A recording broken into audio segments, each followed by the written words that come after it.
ঈদের তৃতীয় দিন। উদ্দেশ্য সেদিন লাশবাহী গাড়ি এবং অ্যাম্বুলেন্স চালকদের সাথে কথা বলে ঘটনা সংগ্রহ করা। যেই ভাবা সেই কাজ, চলে গেলাম অ্যাম্বুলেন্স স্ট্যান্ডে।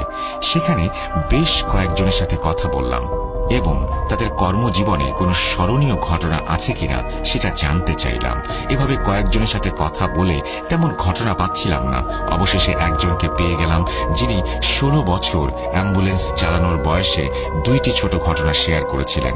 সেদিন আমার সাথে ঘটে যাওয়া সেই ঘটনাগুলো বা আমার শোনা সেই ঘটনাগুলো বেশ অদ্ভুত লেগেছিল। যাই হোক, চলুন ঘটনা শুরু করি। উনি আমাকে যেভাবে বলেছেন আমি ঠিক সেইভাবে লেখার চেষ্টা করছি।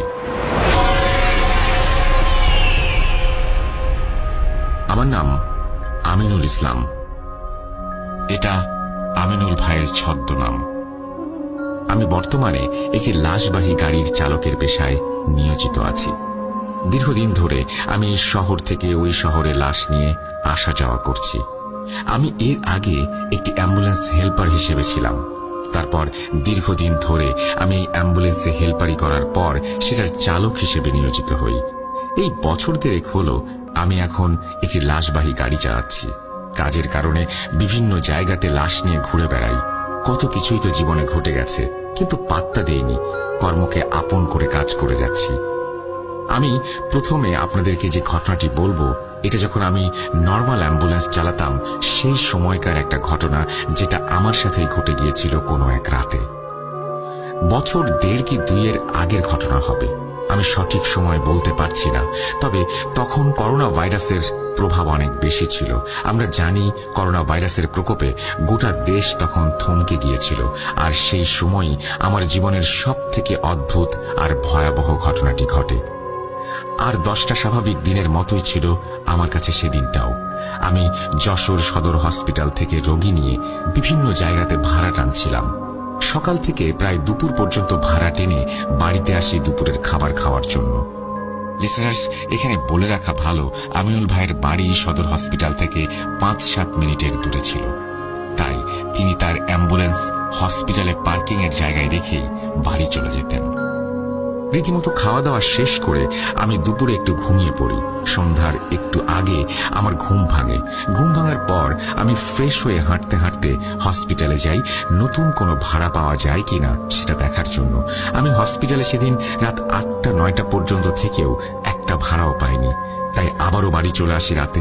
যথারীতি আমি রাতে বাসায় এসে খাওয়া দাওয়া করে টিভি দেখতে দেখতে ঘুমাতে ঘুমাতে আনুমানিক রাত 12টার মতো বেজে যায়। আমি তখন আধো আধো ঘুমের মাঝে হারিয়ে গেছি। হঠাৎ ঘুমটা ভেঙে যায় আমার ফোনের রিংটোনের শব্দে। ঘুম ভাঙার পর ফোনের সময় দেখি তখন রাত 1টা। আমি ফোনের স্ক্রিনে তাকিয়ে দেখি নাম্বারটা সদর হসপিটালের জরুরি বিভাগের।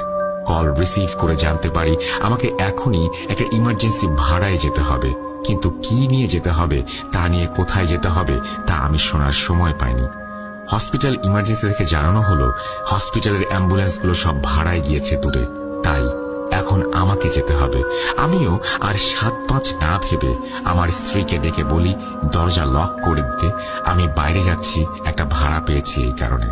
বাসা থেকে বিদায় নিয়ে কিছুক্ষণ পর হসপিটালে চলে আসি। আমি হসপিটালে এসে অথরিটির সাথে কথা বলে জানতে পারি আমাকে একটা লাশ নিয়ে শহর থেকে বাইরে একটা গ্রামে যেতে হবে এখনই।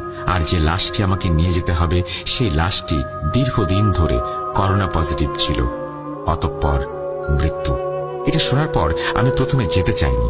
যেতে না চাওয়ার কারণ, প্রথমত আমার অ্যাম্বুলেন্সে কোনো হেল্পার নাই, দ্বিতীয় ডেড বডিটির সাথে কোনো লোক যাবে না, এবং সর্বশেষ সমস্যা হলো আমি সেই গ্রামটি ভালোভাবে চিনি না। এরপর আমাকে অনেক অনুরোধ আর বিশেষ কারণে আমি একটা সময় যেতে রাজি হই লাশটা নিয়ে। সব ফর্মালিটি শেষ করে লাশটি প্যাক করে গাড়িতে ওঠাতে ওঠাতে রাত 2টার মতো বেজে যায়। গাড়িতে লাশ ওঠানোর পর আমি সব ঠিকানা এবং ফোন নাম্বার বুঝে আল্লাহর নাম নিয়ে হসপিটাল থেকে রওনা দেই। প্রায় 1.5 ঘন্টা খানিক গাড়ি চালানোর পর আমি সেই গ্রামের প্রবেশ মুখে একটা বাজারে চলে আসি। সবকিছু ঠিকঠাক ছিল তখন পর্যন্ত। আমি অ্যাম্বুলেন্সটি নিয়ে বাজারে দাঁড়িয়ে দেখি পুরো বাজার তখন নিস্তব্ধ, সব দোকানপাট বন্ধ, আশেপাশে কেউ নেই। এক আমি আর আমার সাথে থাকা গাড়িতে একটি লাশ। এদিকে আমি বাজারে এসে একটা সমস্যায় পড়ে যাই। বাজারে এসে দেখি বাজার থেকে দুইটা রাস্তা দুই দিকে গিয়েছে, কিন্তু লাশটি যেখানে পৌঁছাতে হবে তা এই বাজার থেকে কোন রাস্তায় সেটা আমি বুঝতে পারছিলাম না। আবার এর আগে হসপিটাল থেকে কথা বলার সময় জেনেছিলাম এই বাজার থেকে প্রায় আরো 4-5 কিলোমিটার ভেতরে যেতে হবে আমাকে। অনেকক্ষণ অ্যাম্বুলেন্স নিয়ে দাঁড়িয়ে থাকার পর এবার আমি গাড়ি থেকে নেমে এদিক সেদিক একটু দেখার চেষ্টা করি কাউকে পাওয়া যায় কিনা, জায়গাটা সম্পর্কে জিজ্ঞাসা করার জন্য। কিন্তু কপাল দোষে আমি বেশ অনেকক্ষণ এদিক ওদিক খুঁজেও কাউকে পাইনি। অতঃপর আমি এবার লাশটির এক আত্মীয়কে কল দেই, যার নাম্বার আমাকে হসপিটাল থেকে দেয়া হয়েছিল যোগাযোগের জন্য। 2 বার কল দেওয়ার পর আমার কলটি রিসিভ করেন একজন ভদ্রলোক। আমি তার সাথে যোগাযোগ করে কোন রাস্তায় ঢুকবো সেই বিষয়ে জানতে সক্ষম হই এবং তিনি রাস্তাটা সম্পর্কে আমাকে জানান। আমি আবার কথা শেষ করে গাড়িতে এসে তার দেওয়া ঠিকানা অনুযায়ী বাজার থেকে বাম দিকের একটা রাস্তায় অ্যাম্বুলেন্সটি নিয়ে যাওয়া শুরু করি। আমি তখন বাজার ছেড়ে গ্রামের রাস্তায় ঢুকে পড়েছি। রাস্তাটা পুরো শুনশান, কিছুক্ষণ পর পর খোলা মাঠ, আবার মাঠ পেরিয়ে বাড়িঘর, কোথাও বিশাল বাঁশঝাড় পুরো রাস্তার দুপাশ জুড়ে। আমি এভাবে বেশ অনেকক্ষণ গাড়ি চালিয়ে সোজা রাস্তা থেকে একটা মোড়ের মতো জায়গায় চলে আসি। মোড় রাস্তাটা এখানে শেষ। এখান থেকে দুদিকে 2 রাস্তা চলে গিয়েছে আর একটা ভি আকৃতির মতো। সেখানে দাঁড়িয়ে আমি গাড়ির হেডলাইটের আলোতে দেখি একটি রাস্তা চলে গিয়েছে ফাঁকা মাঠের দিকে, আর অন্য রাস্তাটি যেদিকে গিয়েছে সেদিকে বেশ কয়েকটি আলো জ্বলছে। আমি এবার পড়লাম এক বিশাল দুশ্চিন্তায়। যেহেতু এই গ্রামে নতুন রাস্তাঘাট একদমই চিনি না, ঠিক কোন রাস্তা দিয়ে যাব তা বুঝতে পারছিলাম না। তাই আমি আবার ফোন বের করে লাশটির বাড়িতে কল দেই, কিন্তু বেশ কয়েকবার ফোন দেওয়ার পরেও আমার ফোনটা রিসিভ করলো না কেউ। তাই কোনো উপায় না পেয়ে সিদ্ধান্ত নেই যে রাস্তার আলোগুলো দেখা যাচ্ছে সেদিকে যাব। হতে পারে সেখানে বাড়িঘর থাকতে পারে। যেই ভাবা সেই কাজ। দেরি না করেই আমি অ্যাম্বুলেন্সটি নিয়ে সেই রাস্তার দিকে যাওয়া শুরু করি। কিছুক্ষণ আসার পর হেডলাইটের আলোতে দেখি দূরে কয়েকটা বাড়ি দেখা যাচ্ছে।